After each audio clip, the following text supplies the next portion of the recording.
Well, I want to thank everybody for being here. I want to thank Chancellor.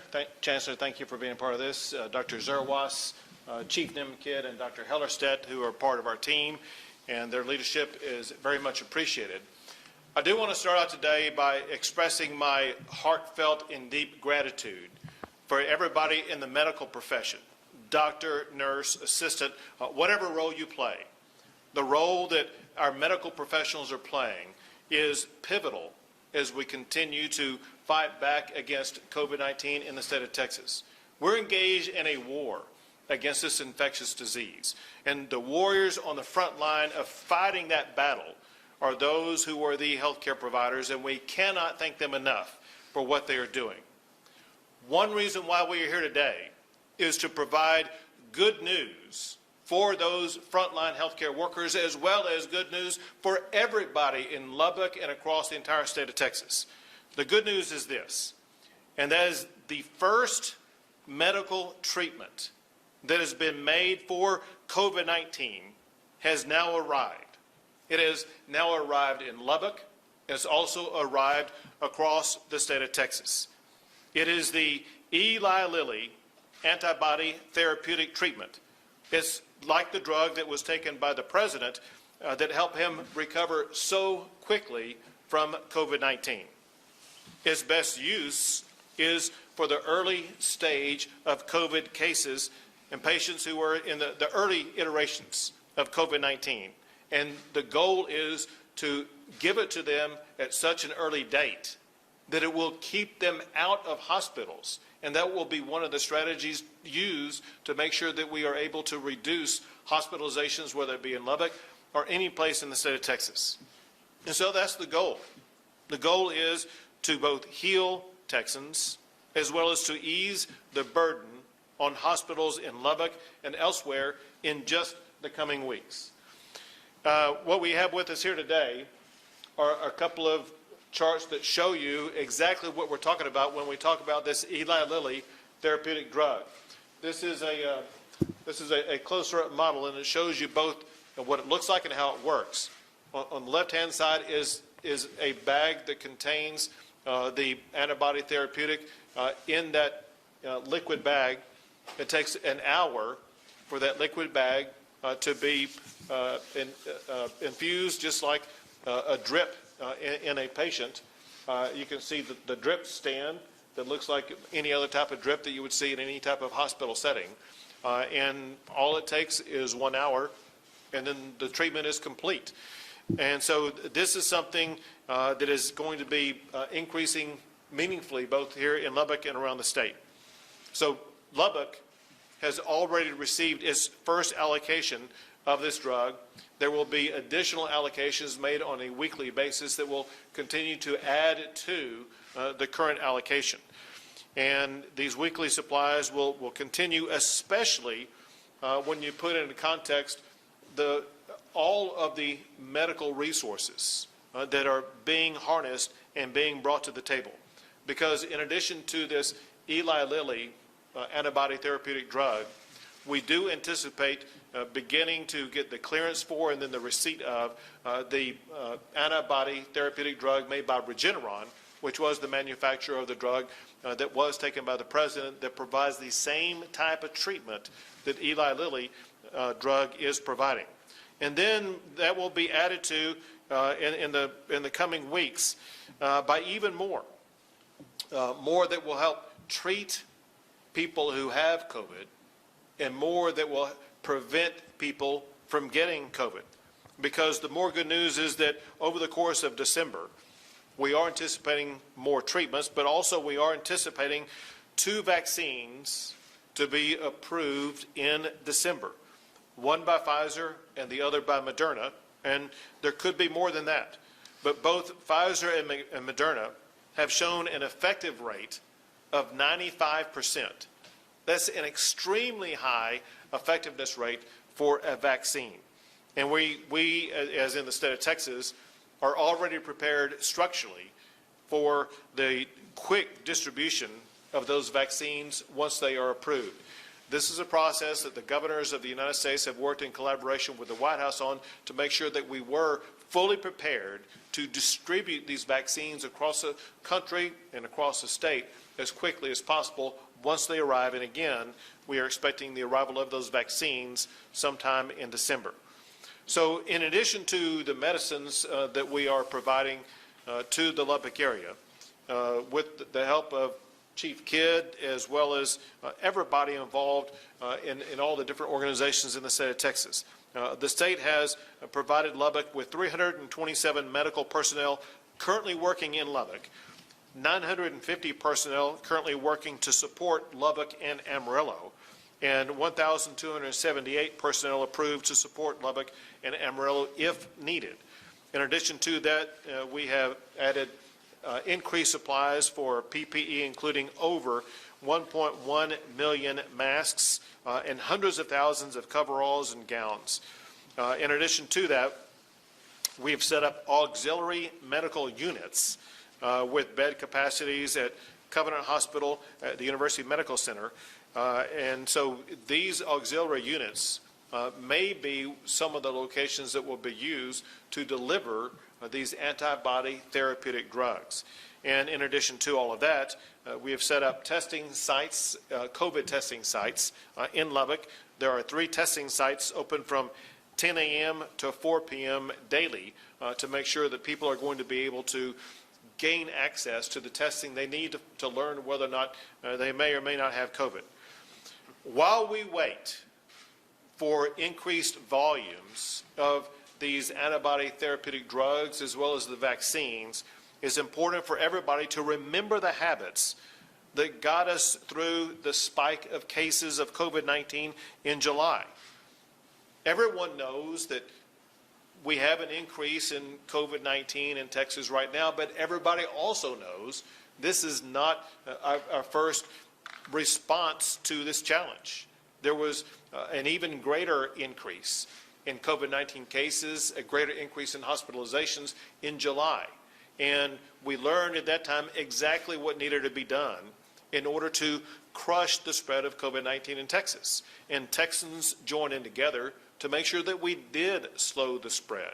And it's going back to those very same simple habits. You will not get COVID if you do not expose yourself to COVID.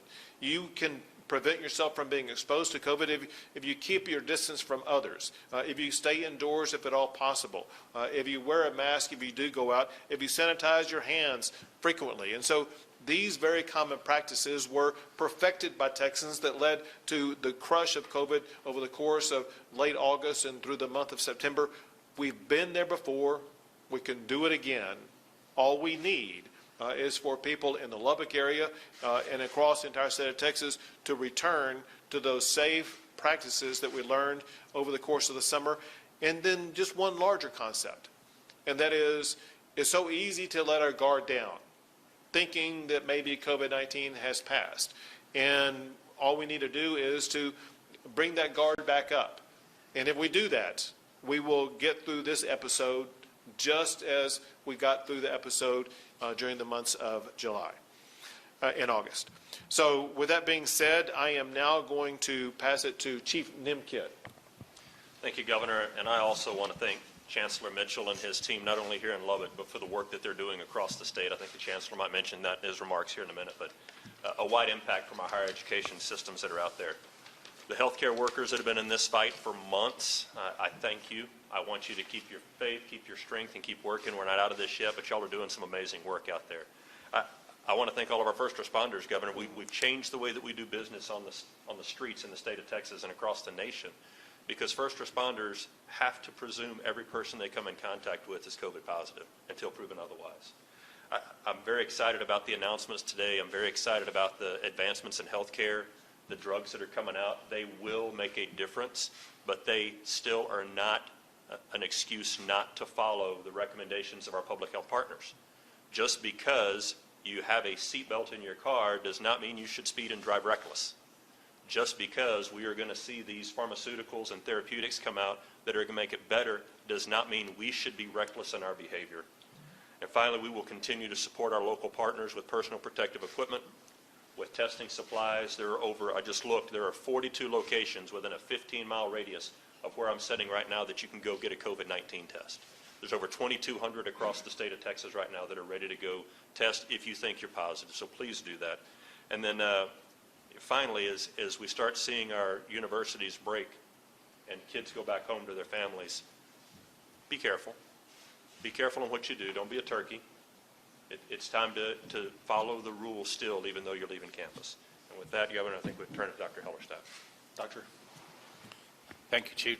Thank you, Governor. I'm John Hellerstedt. I'm the Commissioner for the Texas Department of State Health Services, and I do want to thank the elected leaders and the leadership of the healthcare community here in the Lubbock area for sitting down with us. It was an extremely useful and I think productive conversation that we had, especially about ways to optimize and maximize the use of this new infused antibody, anti-COVID antibody therapy. I would want to remind people it's very, very promising, but it's not magical. It still has to be given to the right group of people at the right time, and over time it will decrease the number of people who need to be in the hospital. That's really very important, and we want to target the administration of that to areas like Lubbock and other parts of the state that are experiencing a really scary surge in the amount of hospitalized patients that they have. But again, the conversation that we have about the very innovative ways that the hospitals in Lubbock area and the healthcare leaders in the Lubbock area are going to be innovative and get it to as many people as qualify as possible is really great. Others have said it before. I'll say it again. As a pediatrician and as the chief health officer, public health officer for the state, I have three priorities when it comes to COVID-19. It's prevention, prevention, prevention. Now, these new drugs are, if you will, sort of a form of secondary prevention. They're a way of trying to prevent people from ending up in the hospital.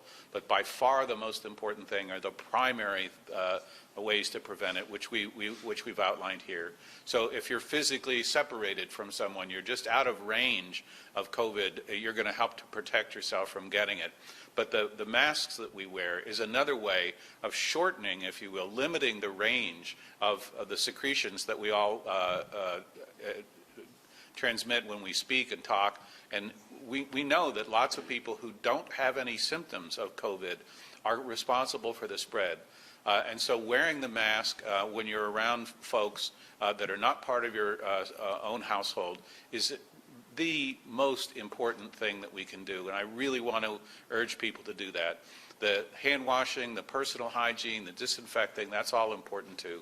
But number one is mask, and if the viewers at home could look around this room, they would see, except for the people who are speaking in the microphone, everybody's got a mask on that, and that is excellent behavior. That really helps. So we have some very promising things in the future. We've got this monoclonal antibody.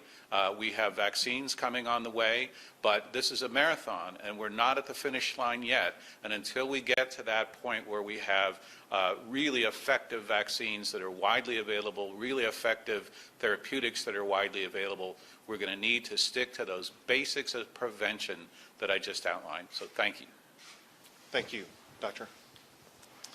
Well, thank you, Governor, and Chancellor Mitchell, thank you again for your hospitality. Chancellor Milliken sends his regards. So, I want to just build on some of the commentary that we've heard here, and that is, despite the fact that we are making great progress in the treatment of this disease, we are continuing to see a surge on hospital beds, and the innovation and the dedication of the personnel that are treating these people is the testimony to our success so far. But if we look at where we've come, I know it's kind of like building a plane in the air. We know some things that work, some things that don't work. But we've discovered that, Decadron is a great drug to use when we're getting towards the more serious parts of this disease. We know that remdesivir, which came along also during some of this surge and some of this activity, is a useful drug when you're a little more sick. Now we have something in the Eli Lilly monoclonal antibody and the Regeneron product that will probably come out in the near future that can actually get ahead even further before people are actually needing oxygen or something like that. That's the exciting thing that's happening right now. It's truly a groundbreaking accomplishment that we've been able to, generate these types of antibodies to serve as kind of a bridge for people so that they have something before the vaccine is available. And then, of course, all the excitement around the vaccine is out there also. But here and now, what we're dealing with is a contagion that has obviously some extraordinary impact on people. The vast majority of us are still susceptible to this disease, despite the amount of infection that we've had, the number of people that have been treated. Think about the number of people that are asymptomatic, that have never even been tested and required any treatment.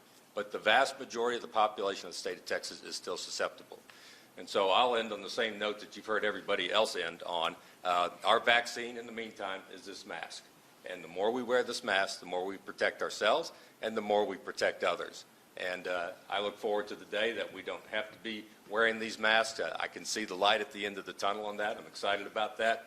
But in the meantime, John Zerwas is going to be wearing this mask. So thank you. Thank you, Governor. Sure. Thank you, Doctor. Chancellor. Thank you, Governor. Listening to what Dr. Zerwas just said, I'm reminded, I'll paraphrase Winston Churchill when he said, "This is not the beginning of the end, but it is the end of the beginning." And there is light at the end of the tunnel. And this new monoclonal antibody is very promising for people that are in particular risk groups. And I think that if you look at what we're trying to do collectively, our top priority is to take care of each other. That's to take care of folks that could get sick from this. That's to do everything we can to mitigate the spread of the virus. And that's to take care of the healthcare personnel that at this point in time are just exhausted. Everybody, we're all sick and tired of putting on masks and the like. And there is help on the way. There is help coming. This is a tremendous shot in the arm from the governor's office with this help. Governor, we're very appreciative of everything y'all have done. Chief Kidd, everything you guys have done to help this along has been remarkably effective. Not just this, but everything up until now. And so if you look at the Texas Tech University system, because we do have two health-related universities within our system, we have great relationships with our hospital partners around West Texas. And so from the Panhandle down to the Permian Basin, from Abilene out to El Paso, we're here to help. And we've got people that are working 24/7 for this, and this is a tremendous new chapter in being able to bend that curve so that eventually we can be out of the masks. But again, I'll finish with what everybody else said. Until then, the best treatment is prevention. So, Governor, thank you again for coming out and making the trip to do this. Sure. Thank you. Very quickly, next steps are these, and that is what we talked about in a private meeting before coming out are the strategies that all of the local hospitals in the Lubbock region will be using to most quickly deploy and administer this new antibody therapy. The first step is to identify those who would be most likely to qualify for this. If you don't have COVID, you wouldn't qualify. If you're late stage in having COVID, you wouldn't qualify. There are certain metrics that were provided by the United States Department of Health and Human Services that these doctors have, the Chancellor has, and as well as the other doctors behind me have, that one thing I want them to do is to provide to local TV stations what the qualifying factors are, is those who are 65 and older with some other health-based issue and early stage COVID. And then we are also reaching out to nursing homes. A lot of the people in nursing homes would automatically qualify for this to make sure that anybody in a nursing home who gets COVID and is in the early stage of it, they will have access to this therapeutic drug. And then the logistics of it, and that is a lot of these hospitals, they will either be able to administer it internally at the hospital, or they have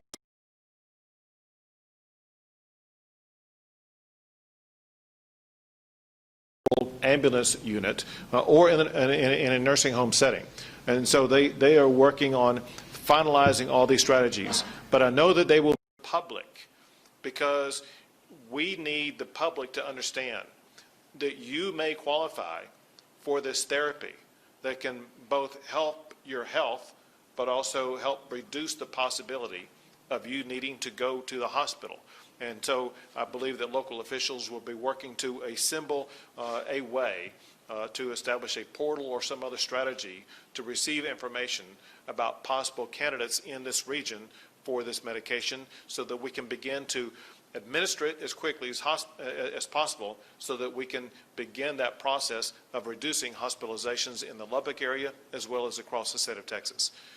We'll be happy to take a few questions. We'll start left and go right. Yes, then come to you next. Thanks, sir. How many treatments are available here in Lubbock, and how quickly will they be distributed to other West Texas regions, Odessa, Midland area in particular? So they are being distributed to all regions in the state of Texas as we speak. There are allocations that are made. The first allocation that is made is by the federal government about which states are going to be receiving the drug. Texas ranked number 2 among the states receiving the drug. The one that ranked number 1 was Illinois. They got just a few more than Texas did based upon the first 2 allocations. And then Texas allocates it around the state of Texas based upon what the hospital needs are in those particular regions. Our most immediate goal is to reduce the lack of capacity at hospitals. And as a result, Lubbock, the Amarillo area, the Midland area, the El Paso area, all fall within the zones that we are working to focus on to make sure that they will be receiving as much as possible.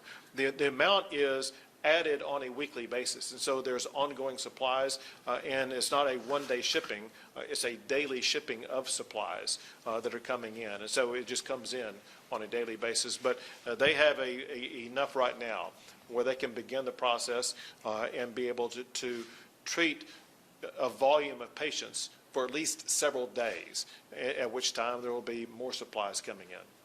Thank you, Governor. Yes. What are the risks of this? Because I know this is emergency approved, and why are you confident to pass this on to Texas? Sure. So the question is, what are the risks about this? Yes. And I think it would be best for a doctor to answer that question. So I will, which doctor wants to step up and answer that question? This is a monoclonal antibody product. It is infused intravenously, and so people can have what are known as infusion reactions to things that go in. Also, there's a risk with any kind of medication, especially, again, if it's infused directly into the body, of a very severe allergic reaction that we call anaphylaxis. The incidence of both of those is low with this drug. It's very safe, but it's not zero. And so that's one of the reasons we want to make sure that when it's administered, it's done in a setting where if any kind of emergency, any kind of adverse reaction took place, the personnel and the setting would be equipped to deal with that reaction. Anything further? All right. Other questions? Yes. Hi, I'm Sarah Saltwell, working with the Lubbock NPR station. I'll echo what Dr. Mitchell said. Thank you for what you have done for Lubbock. We desperately need it, so thank you for sitting to help Sure. us out. Local leaders across the state have expressed wanting to do more to mitigate the spread in their communities. Locally, we have a petition going around asking for more of that as well. But you said that another shutdown is not coming, and the protocols in place from the state work when they're enforced. Texas is a big state with diverse needs at this point, and why not give city and county authorities more flexibility to do what they can for their community? First, it is important for everybody in the state to know that statewide we're not going to have another shutdown, and there's various reasons for that. One is there's an overestimation of exactly what a shutdown will achieve, and there's a misunderstanding about what a shutdown will not achieve. If you lock people down and try to prevent any movement whatsoever, there are now known severe medical consequences of that, emotional, mental type consequences to it, as well as the devastating financial consequences.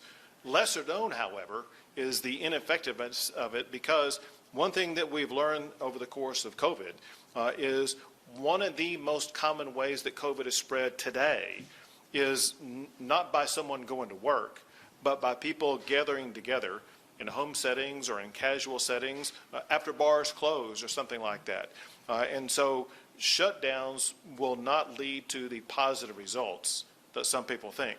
With regard to local authorities, there are plenty of tools in the toolboxes of local authorities to achieve the results that are needed.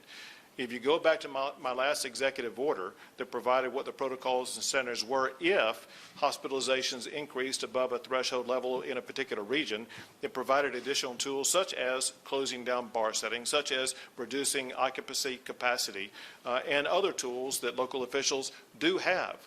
What I have found, and what I found, for example, in El Paso, when I talked to the county judge in El Paso, I said, you need to enforce the protocols. And he said that he couldn't, or didn't feel like he could, just because of the challenge and complication of it. And what that means is some local officials are not using the tools that are available to them to make sure that they are taking every step they need. So just giving more tools won't mean anything. So here's the point, and that is, these measurable tools or metrics won't matter if they're not enforced. And they need to be enforcing the protocols that are in place right now. Those were designed in part by recommendations of doctors. If those current protocols are followed, it will lead to a reduction in the spread of COVID-19. Yes. Governor Abbott, thank you for being here today. Blair Sable with Fox 34 News. So yesterday, an organization in town, West Texas, Organizing Strategy, they claimed that the $14 million in the CARES Act money that is intended for the county of Lubbock, the city of Lubbock, only 20% so far has been received. Are you aware of this, and do you know why there's such a delay in the funds being reimbursed? So the CARES Act funding is handled different based upon different jurisdictions. There are certain large cities, I know part of your viewing area may be, let's say, El Paso, in which case El Paso got their own CARES Act funding.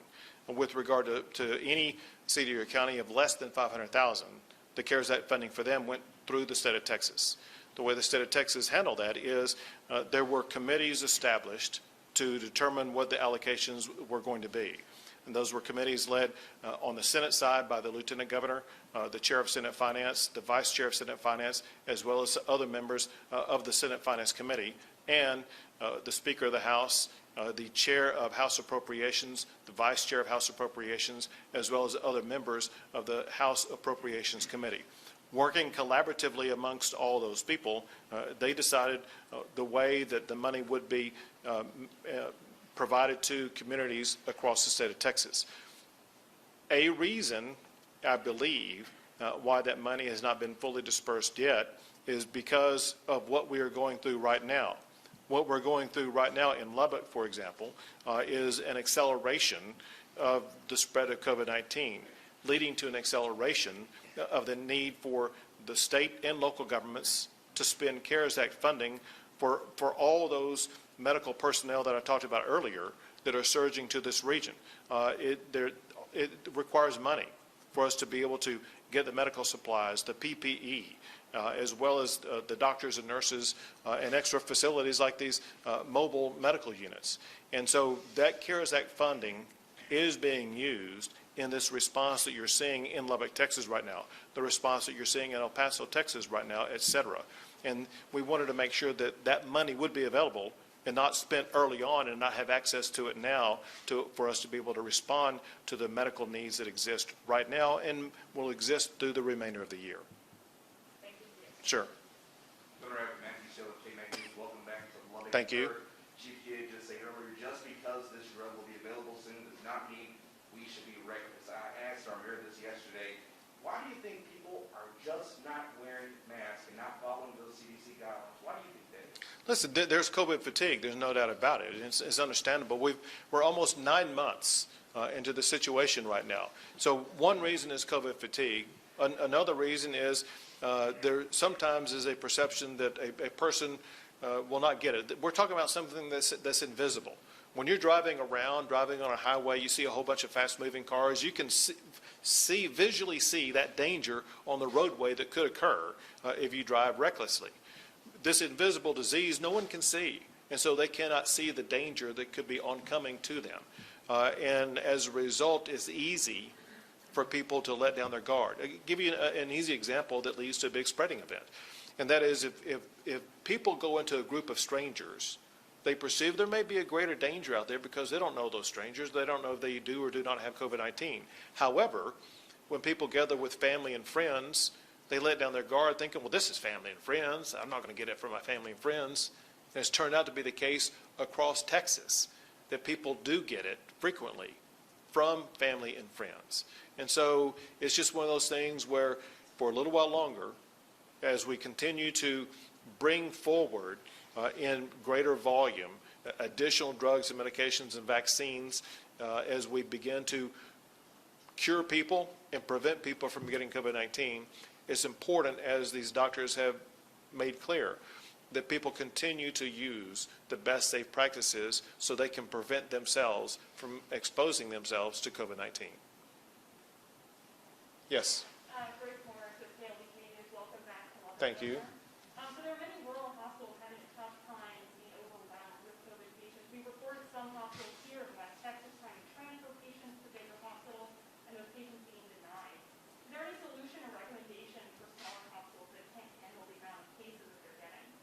So one of the best, there are several things about this, but one of the coming solutions is this antibody therapeutic drug. The goal of this drug is to keep people out of hospitals. And this drug is being provided to the rural hospitals as well as to the urban hospitals. And so this will be an aid that should lead to a reduction of people being hospitalized. Separate from that, we do have, whether it be through Chief Kidd or Department of State Health Services, these strategies to make sure that we will be able to go to the local rural setting and assist those there. And then the third alternative is exactly what you mentioned.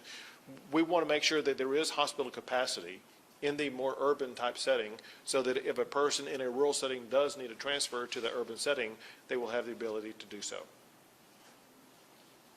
Yes, sir. How do you thank you, Governor. How do you ideally see the distribution of this treatment within communities that have hospitals that are stretched absolutely thin right now without overloading the staff with another process? So in the way that we talked about it internally and the way that the meeting before we came out here and what we're seeing in a location like El Paso. So in El Paso, there's an alternative care facility that's been set up, which has about 100 hospital beds, and where staffing from the outside is being provided for that, for the purpose of administering this therapeutic drug. The same thing applies here in Lubbock with regard to these auxiliary mobile units they have their own beds, their staffing of those beds for the purpose of administering this therapeutic antibody drug. And so typically a good setting for it would be that independent type setting. Similarly, you'll have a nursing home type setting where you already have the room, you already have the bed, you already have all of the equipment needed for the administration of the drug, except for the drug itself, which can be provided to them. As Dr. Hellerstedt was making reference to it, it would be a better strategy to make sure that you do have a qualified medical staffing personnel at a nursing home to be able to both administer the drug, but also to respond in case there is an adverse response to that drug. Yes, sir. Andrew with Fox 34. Large indoor gatherings might be what dangerous, those, especially like luncheons, dinners, high school basketball games coming up. Yeah, and so listen, this is a typical example of what we see about how communities self-regulate and self-respond to an increase in COVID-19. I've seen stories across the entire state of Texas about college football games being canceled this weekend because of COVID challenges. I've seen stories across the state of Texas about high school football games being canceled week after week after week. I've seen stories about schools closing and returning to remote learning. And so it just depends on the type of setting where we are seeing a reduction of indoor and or outdoor activities because of that self-regulation and the decision-making at the local level about ways to curtail activities to slow the spread of COVID or not to expose people to COVID. Yes? I'm going to ask a quick follow-up. Can you give an example of a city or county that is enforcing the statewide mandate as well without adding extras? That is enforcing it? Yes. I mean, I see more examples of people and leaders in communities that are stepping up and encouraging people and getting compliance. I haven't seen a whole lot of, quote, enforcement. Most enforcement that we see is done by TABC. I will tell you that we have worked closely with the mayor of Lubbock, with Mayor Pope, and he's been a good partner with the state of Texas, and we are partnering with him right now to make sure that everyone understands what the rules are, understands the compliance that's required, and understand what the consequences will be for failure to comply. Yes. Governor, just a quick follow-up, of course. This is great news, this drone. As we go into the holidays, what else? Give us some more good news about fighting this virus that we need to know as we prepare to go into the holidays, potentially the next year. So as we go into the holidays and Thanksgiving, and people, again, need just to be personally responsible to make sure that they do not put themselves into a situation in which they can either get COVID or expose others to COVID. But they should know that, listen, the cavalry is coming as it concerns COVID-19. There has been no meaningful medical defense or response to COVID-19 for the purpose of treating COVID-19 until the announcement of this drug that was created. People need to understand how consequential this is. I think this is the fastest that medications have been developed on mass scale to treat an infectious disease like this. Typically, it would take years to achieve what's been done in just over a half a year. So we have the Eli Lilly therapeutic drug that we're distributing in Lubbock today, soon to come the Regeneron antibody therapeutic drug, and then soon to come after that in December before Christmas time would be these immunizations, the vaccines that will be coming that will begin to prevent people from getting COVID-19. So as we go into the holidays, I think people need to be thankful for the way that the genius of the medical leaders in this country and the medical innovators in this country have been able to so quickly respond with the medicines that are needed to make sure that soon we will be able to put COVID behind us. 2 more questions. Got 3 hands up. One who hasn't asked a question, we'll go with him. Thank you, Governor. I was wondering if there is an estimate of how quickly you would see some relief or hospitalizations once the antibody therapies are administered. So it'll take several days before you see the relief, because it'll take several days to get it fully implemented, several days to get a large number of people who have received these antibodies. And then you will see that some of those people who took those antibodies, they will not need to be going into a hospital who otherwise may have needed to go into a hospital had they not received it. And so here's what it should mean, and that is the future number of people going to hospitals should be on the decline going forward with the receipt of this drug. Last question. You've had a couple. She had one, I think. We'll give it to her. All right, thank you, Governor. Well, in El Paso, there have been around 10 businesses that have filed a lawsuit against the county judge and that had an order to close businesses. At the state level, can you talk about local level enforcement of business closures, especially as COVID cases are spiking in places like El Paso? Sure. So one thing that we've learned as we've worked our way through the response to COVID-19, and that is we don't have to have an either-or situation. Either businesses are open or businesses are closed. We don't have to choose between protecting people's lives or ending people's livelihoods. We can have both. And so we've learned that there are safe ways and safe practices that businesses can operate.